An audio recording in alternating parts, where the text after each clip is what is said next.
চোৱা, অসম চৰকাৰে যিবিলাক মহিলাক অৰুণোদয় দিছিল, সেই মহিলাবিলাকৰ 1250 টকাৰ পৰা 150 টকা কাটি নি সেই ৰাজ্যকেইখনত বান সাহায্য দিয়াৰ কাৰণে ৰাখি থয়, যিখন ৰাজ্যত বানপানী হৈছিলে। তাৰোপৰি যিখন ৰাজ্যত বেছিকৈ বানপানী হৈছিলে, যেনে শিৱসাগৰ, যোৰহাট, গোলাঘাট, সেইখন ৰাজ্যৰ মহিলাবিলাকক 2,500 কোটি টকা অৰুণোদয়ৰ পইচা দিলে। আৰু এইটো বহুত ভাল কাম কৰিছে, কাৰণ যিবিলাক মহিলা ঘৰত বহি মোবাইলত ভিডিঅ' চাই সিহঁতৰ দুখ হৈ আছিলে, সিহঁতে এদিন ক'ব পাৰিব যে আমিও বানপানীৰ নামত কিবা এটা সাহায্য দিব পাৰিছোঁ। আৰু এগৰাকী মহিলাৰ পৰা 150 টকা কাটি নিয়ে টোটেল পইচা হৈছে লাগভাগ 40 লাখ টকা। আৰু বানপানী হোৱা ৰাজ্যকেইখনৰ প্ৰতিটো পৰিয়ালক 15,000 কোটি টকা দিয়াৰ অনুমতি লৈছে আমাৰ অসম চৰকাৰে। আৰু যিকেইখন পৰিয়ালৰ মানুহে বানপানীত নিজৰ জীৱন হেৰুৱাইছে, সেইখন পৰিয়ালক 9 লাখ টকা দিয়াৰ সিদ্ধান্ত লৈছে।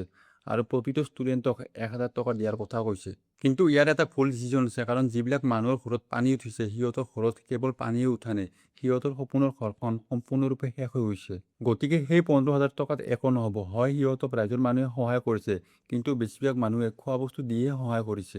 আৰু বৰ্তমান অসমৰ বহুকেইজন চেলিব্ৰিটি বা বহুকেইজন ইউটিউবাৰে পইচা কালেকশ্যন কৰি ঘৰ বান্ধি দিয়াৰ সিদ্ধান্ত লৈ আছে। কিন্তু মামা, গোটেই অসমখনৰ মেইন দায়িত্বটো আপোনাৰ হাততে আছে।